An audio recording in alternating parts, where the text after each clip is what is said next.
Hello buddy, it's Wyvern here with another Total War Warhammer 2 community cast. And this time around it is going to be another replay submitted by Dimaria Yesta squaring off against Luca or Triari. And the matchup this time around is going to be Vampire Coast against High Elves. So this is always a bit of a messy fight. It's a match that, in my opinion, is a bit skewed in favor of the High Elves, but we are going to see some pretty darn unusual strategies coming out of both players here. We are going to see just exactly how things work out.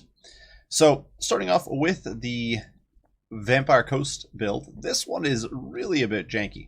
Going for a full-on rush, and on the map Glacial Lake, this is definitely a viable strategy. But Glacial Lake's tiny, there's not much room to maneuver a kite, so if you manage to YOLO rush across the tiny little stretch of ice between you and your opponent, you can often hit him pretty hard and fast.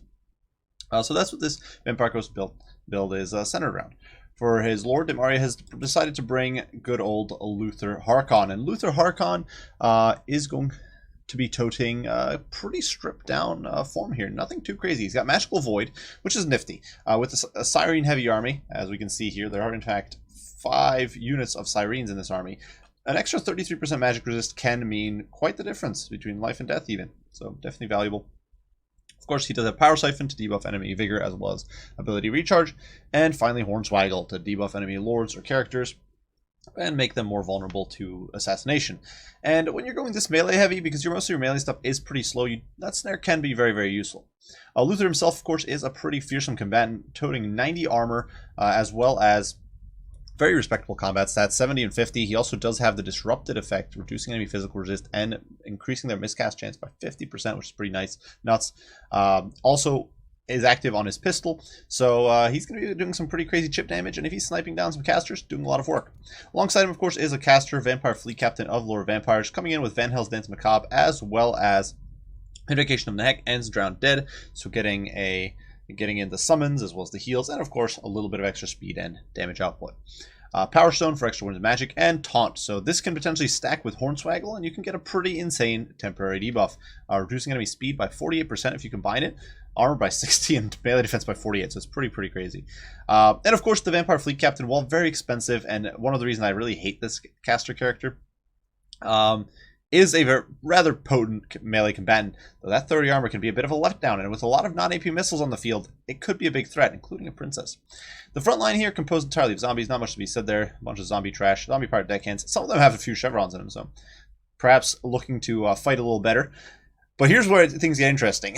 We have 3 units of zombie pirate gunnery mobs with bombs, and this is a unit you do not see very often, but I actually don't think is that terrible choice. A lot of HP, very beefy to sort of mow down with arrows, and if they get their missiles off, they can do a decent chunk of work. Keep in mind that while this explosive damage doesn't look impressive, it's only 25 total, plus the 1 for missile damage, I guess it's technically 26.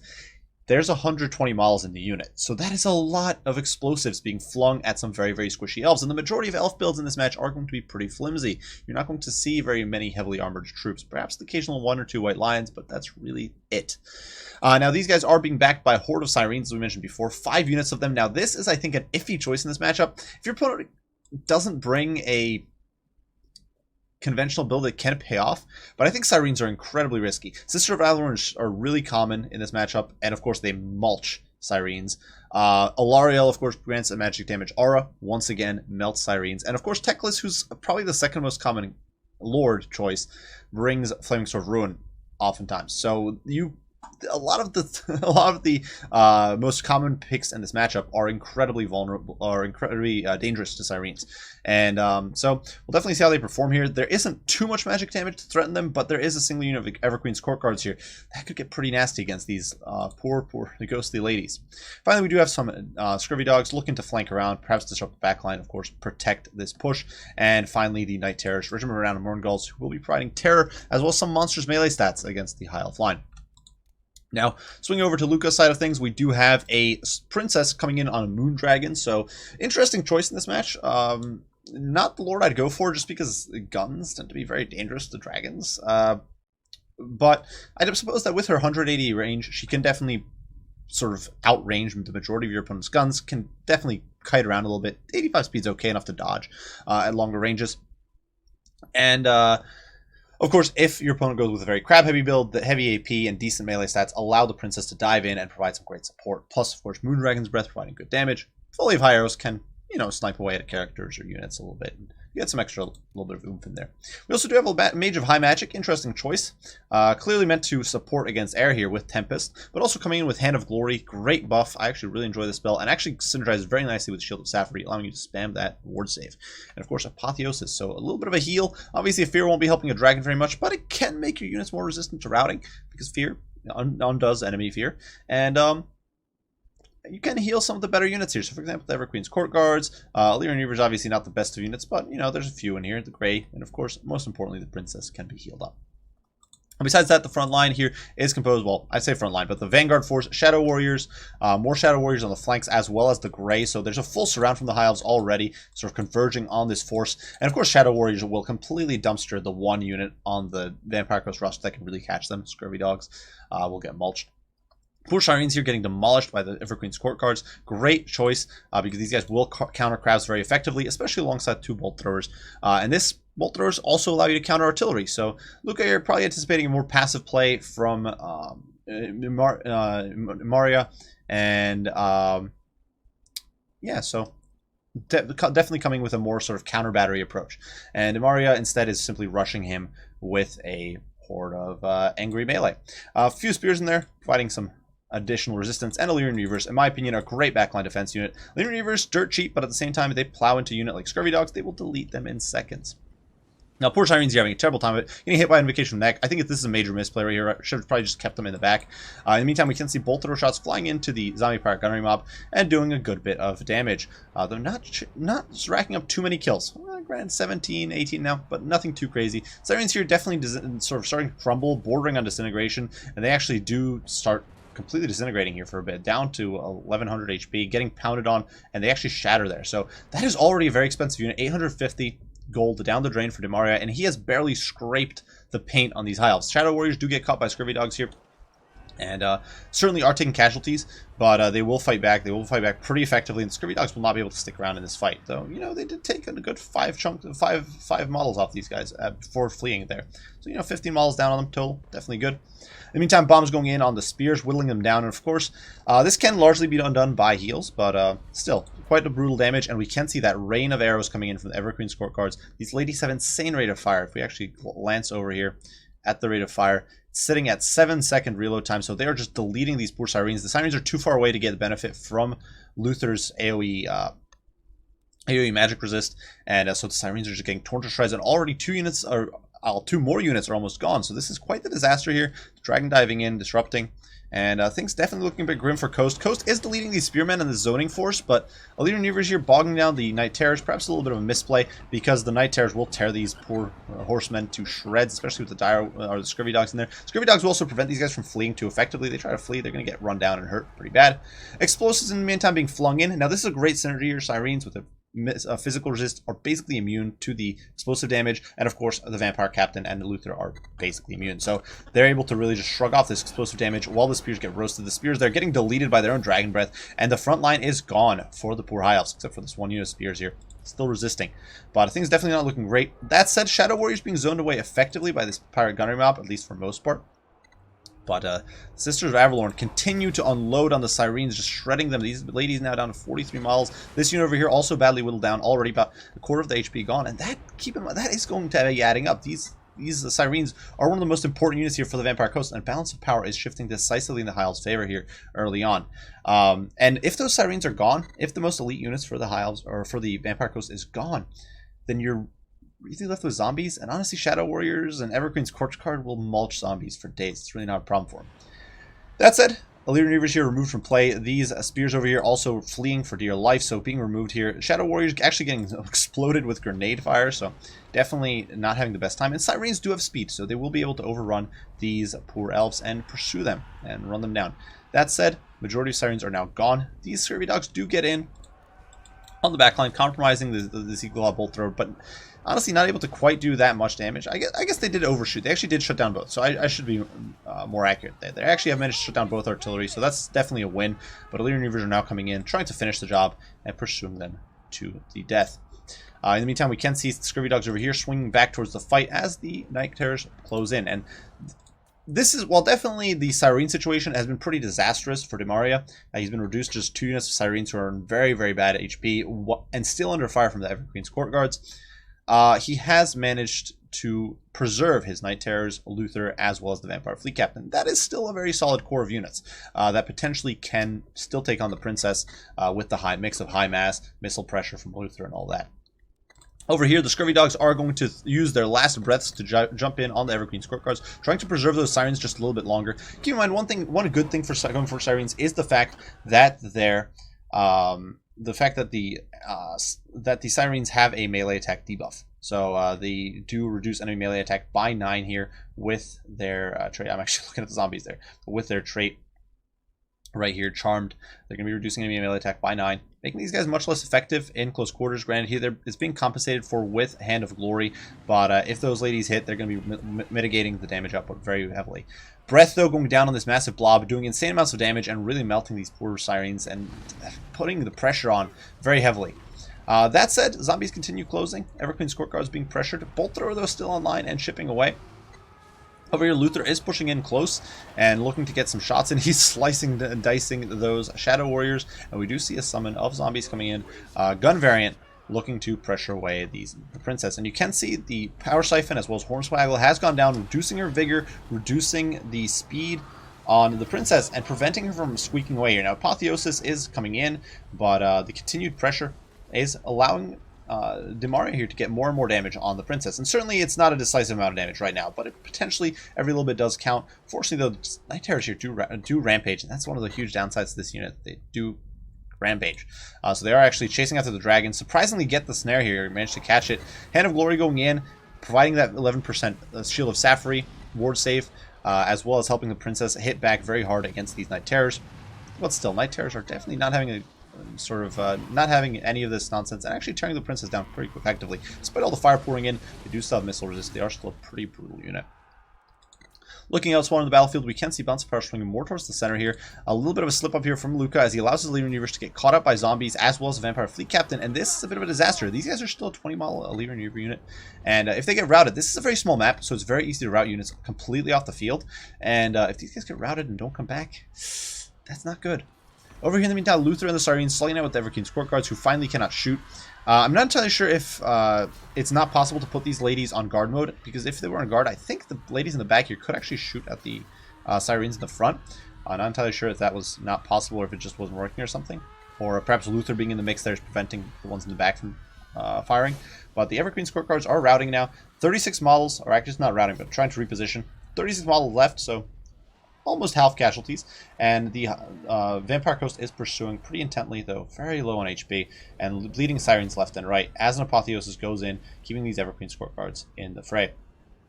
Balance of Power swinging back towards the Vampire Coast as most of these Shadow Warriors run out of ammo, and that is a bit of a disaster right now for the High Elves. They have bloodied and slaughtered most of the elites. The Night Terrors crumbling, disintegrating. The Sirens soon to be gone. They're down to 50 models. Of course, crumbling is not the most significant debuff, but still, these ladies aren't going to last very long. Everqueen's Court Guards here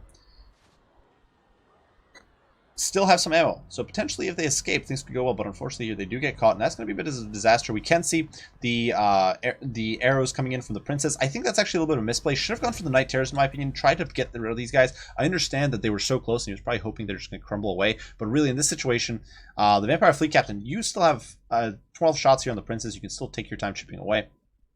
Would have been much better, I think, to remove these Night Terrors, make sure that they cannot come back. That said, there is still a unit of Sirens back here, so that is really the last bastion of the Vampire Coast for sort of elite infantry. They do still have Luther, who is quite the menace, as well as the Vampire Fleet Captain here, but by and large, not looking too high here. Now, the Night Terrors do regain a model back up to 3 and 1100 HP, and of course, with the hunger, they'll be regenerating here against the Everqueen's Court Guards, but it's certainly still not in a great spot. And keep in mind, there are still 2 very healthy units of Shadow Warriors here who can honestly demolish this entire army with the possible exception of the Sirens, I think. Now, the Dragon is going to come in. I think this was a bit premature. Probably some desperation, hoping to save those Everqueen's Court Guards, but honestly, that just wasn't going to happen. So these ladies are going to die here. Dragon does take off, though, without any damage. The Power Siphon is going down, weakening the Princess further. We can see the Vampire Coast now reforming ranks, creating a bit of a bastion here in the corner, having moved all the way to the high elf side. Bombs flying in. A lot of the bombs have not been used this game because the zombies are just too slow to get into firing positions. So now they are going to be exploding some high elf spears as they try to close the gap. Fear, terror, and explosions break the leadership of the proud Asur, and they are sent fleeing back whence they came. As the Night Terrors close the gap, though, these guys now down to just 2 models again, having taken some bloody damage here from the, most likely the Princess. It's definitely not ideal. That said, Princess here getting caught out, Hornswaggle and Taunt comboing to reduce her speed to 44, making it very difficult for her to escape. The Grey, though, is going to commit here, providing some support, and things definitely looking okay. The Grey does take a nasty hit there from Luther, but should be able to sort of trump these very annoying zombies. But in come the explosives, and we're going to see just how well they perform here against the Grey. Obviously, probably going to do some friendly fire, but I'm sure Dimaria doesn't give much of a crap. These are zombies. Who cares? And you can see those explosions just flying in. These Shadow Warriors sitting at the comfy 3,900 HP. The Grey at 2,700.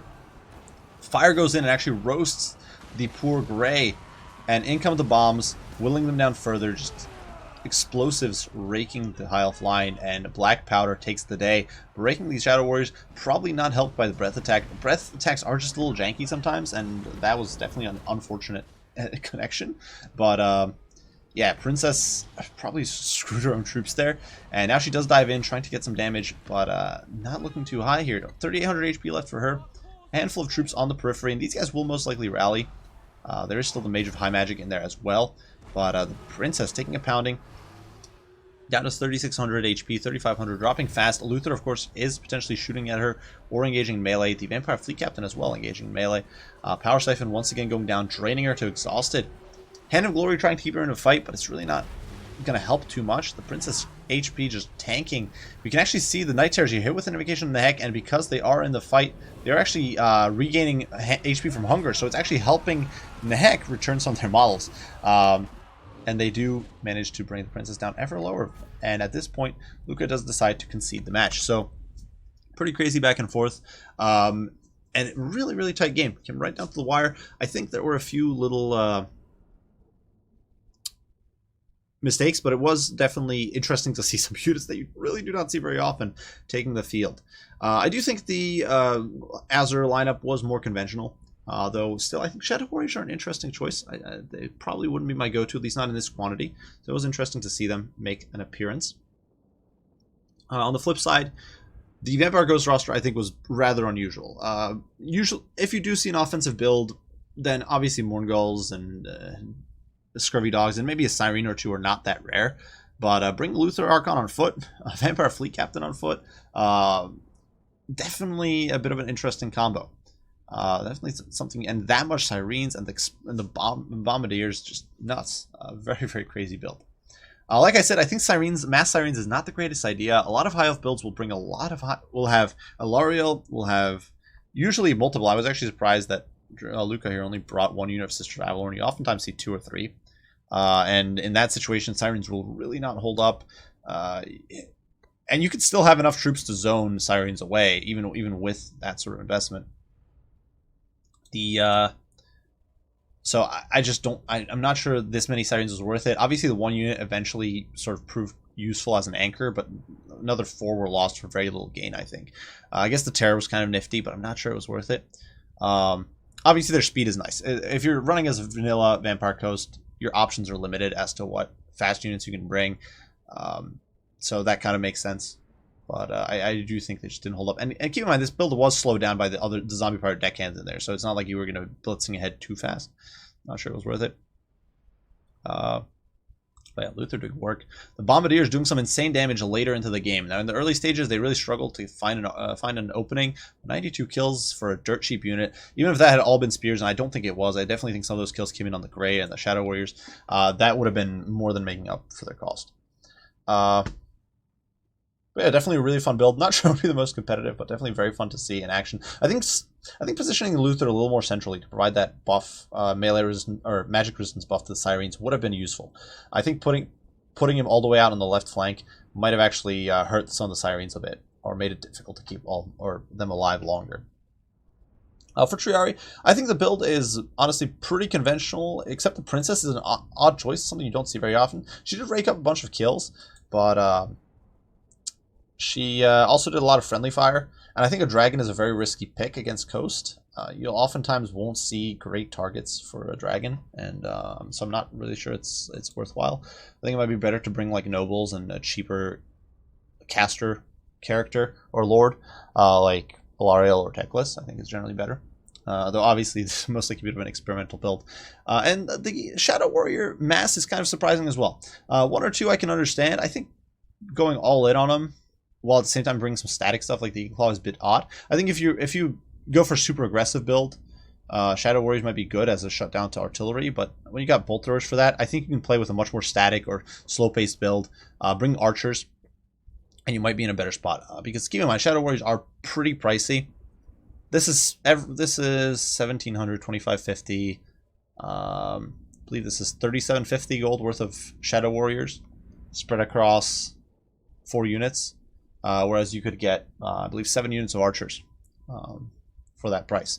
And of course, you don't. It doesn't have to be 7 units of archers, but you can easily get, say, like 5 archers and 2 spearmen, or something like that. And I think at that point you have sort of more raw firepower to just melt units like spear or like zombie pirates and that sort of thing.